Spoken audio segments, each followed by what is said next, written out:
요한복음 20장 17절하고 18절을 읽도록 하겠습니다. 자, 같이 읽겠습니다. 예수께서 이르시되 나를 붙들지 말라. 내가 아직 아버지께로 올라가지 아니하였노라. 너는 내 형제들에게 가서 이르되 내가 내 아버지 곧 너희 아버지 내 하나님 곧 너희 하나님께로 올라간다 하라 하시니, 막달라 마리아가 가서 제자들에게 내가 주를 보았다 하고 또 주께서 자기에게 이렇게 말씀하셨다 이르니라. 아멘. 네.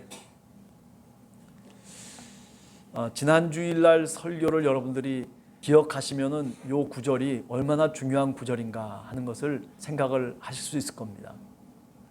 오늘 기세민 집사님하고 이렇게 차를 타고 조금 어디를 갔다 와야 되는 그런 일이 있어서 갔다 오는데 귀 집사님은 이거를 다 기억하고 있더라고요. 여러분들 혹시 이번 주일에 이 말씀 중심으로 설교한 주기도문에 대해서 알고 계십니까? 기억이 나십니까? 네. 자, 잘 읽어보면 우리들에게 여러 가지 시사하는 바가 많습니다. 우선 17절을 읽어보면 이렇습니다. 예수님께서 부활하셔서 마리아에게 나타나셔요. 그래서 뭐라고 얘기하냐면, 마리아한테 나를 붙들지 말아라. 내가 아직 아버지께로 올라가지 않았다. 그 대신 너는 내 형제들에게 가서 말해라.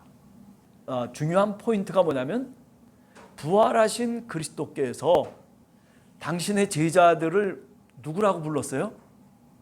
형제들이라고 불렀어요. 형제들. 왜 우리가 하나님의 자녀라고 얘기하는 겁니까? 내가 성령과 물로 거듭났기 때문에 하나님의 자녀가 된 겁니까? 물론 그 말도 맞는 얘기예요. 그러나 보다 더 확실한 증거는 뭐냐면 바로 이 말씀 속에 있는 거예요. 우리가 어떻게 하나님 앞에 나아가서 우리가 어떻게 심판을 받을까?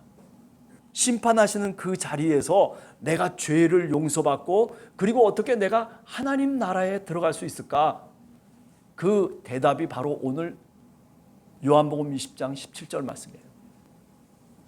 예수님이 우리를 누구라고 부르신다고요? 형제들이라고 부르신다고요. 그래서 심판의 때에도 성부 하나님, 아버지신 하나님이 분명히 그 보좌 위에 있지만은 그 보좌 우편에 누가 있는 거예요? 성자이신 예수 그리스도가 있는 거예요.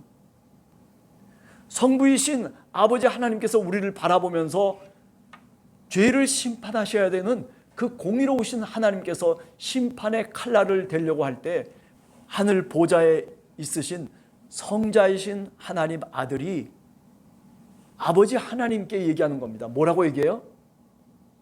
쟤는 죄가 없습니다. 용서해 주세요. 이게 아니라 저 사람은 내 형제입니다. 이게 얼마나 귀중한 이야기인지 몰라요.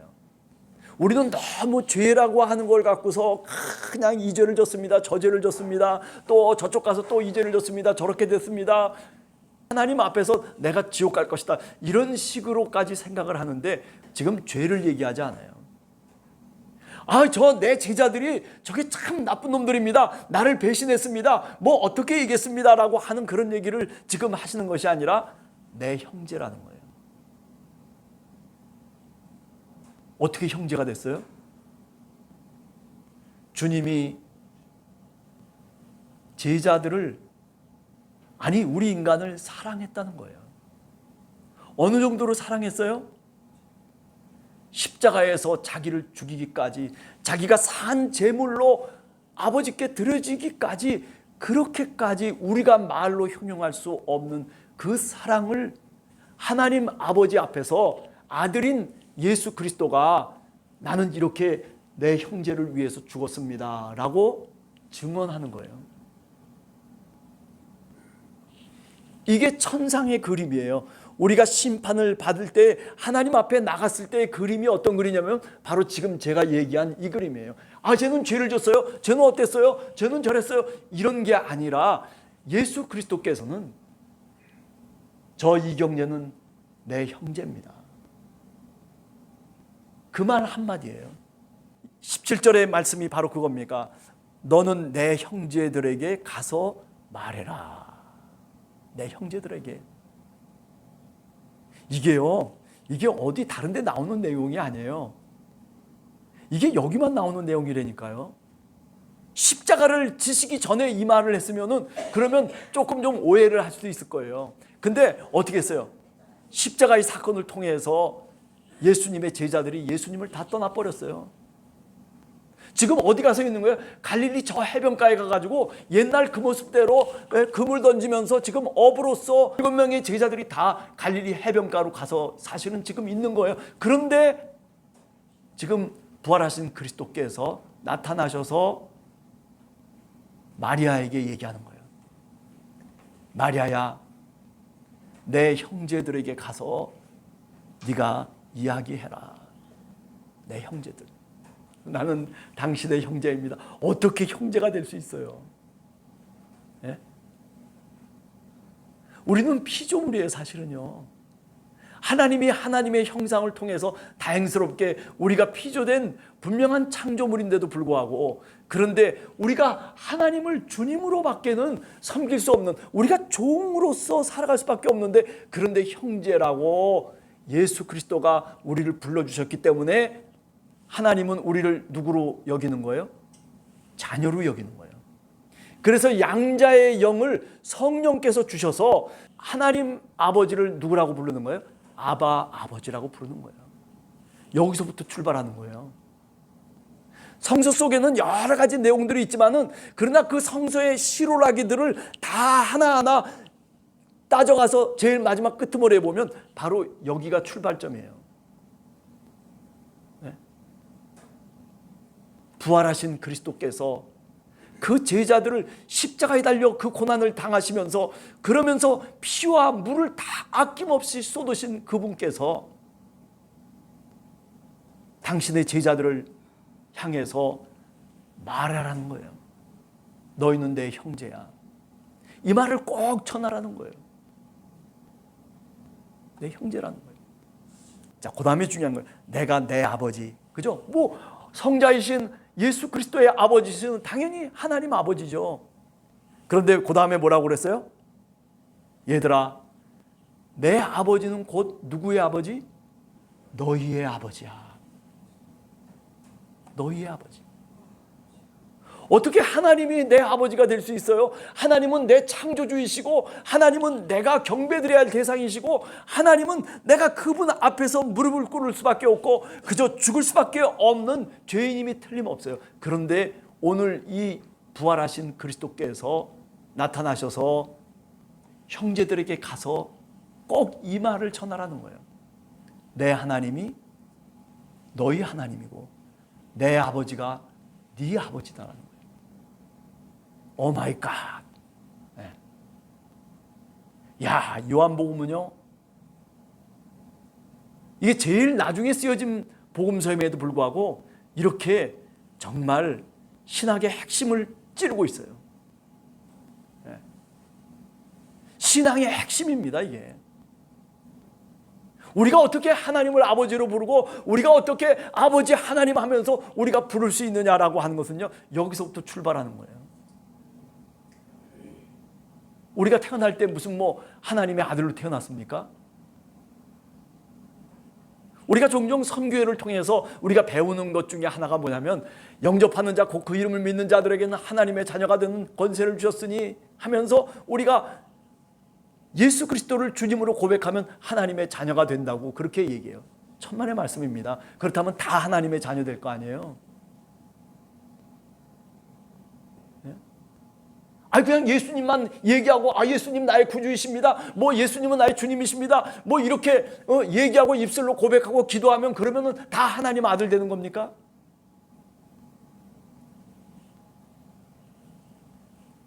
이거는 나중에 얘기해요. 여기 지금 나오는 이 이야기보다 나중에 형성된 신앙의 고백이에요.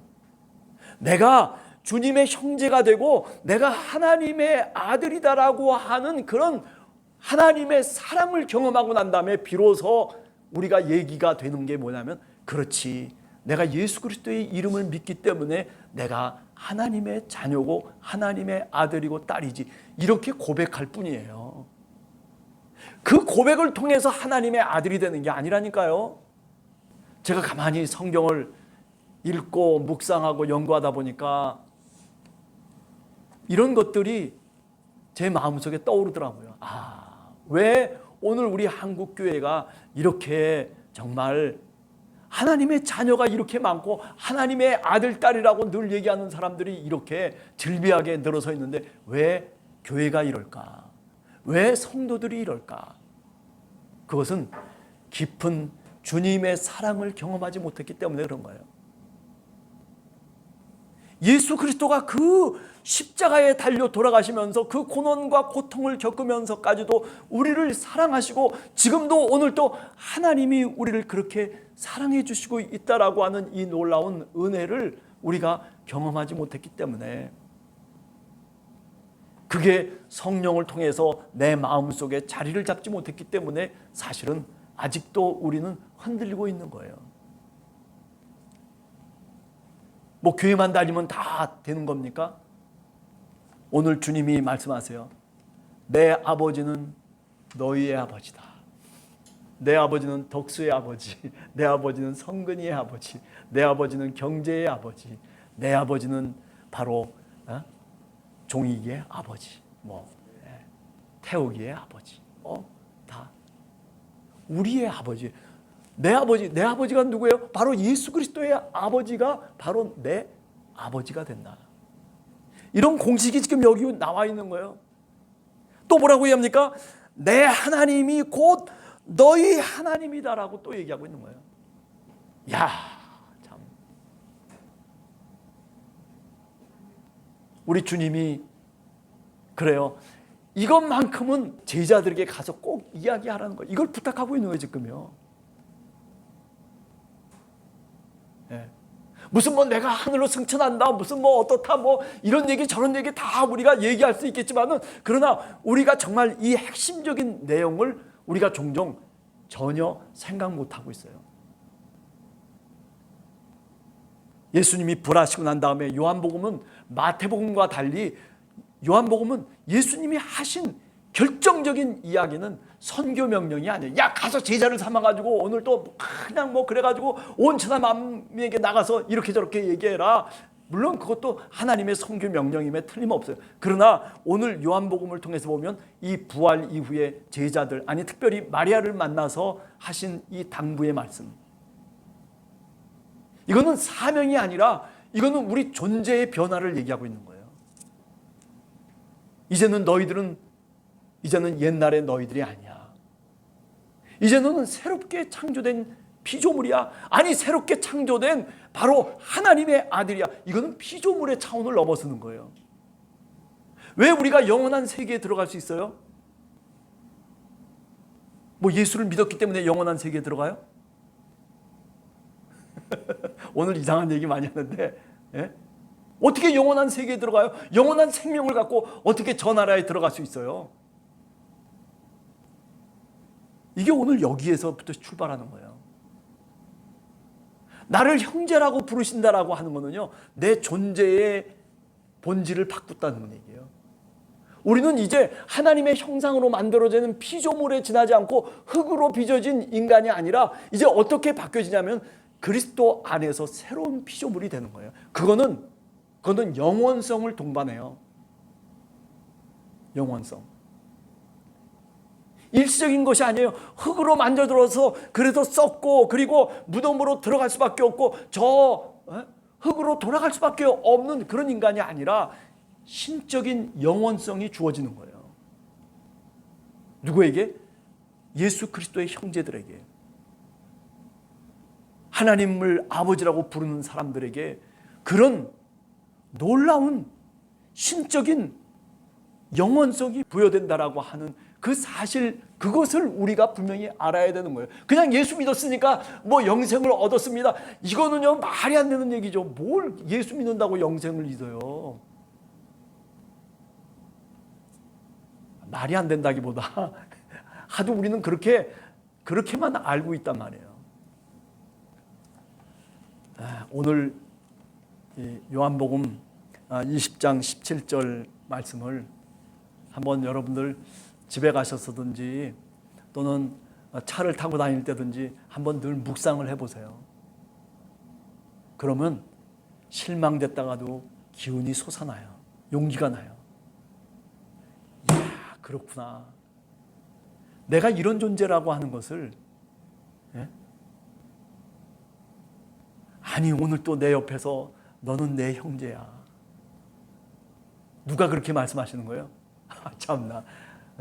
하나님의 아들이신 그리스도께서 그렇게 말씀을 해주세요. 일어나야지. 일어나야지. 힘들어하지 마. 일어나. 그죠? 자, 기도하겠습니다.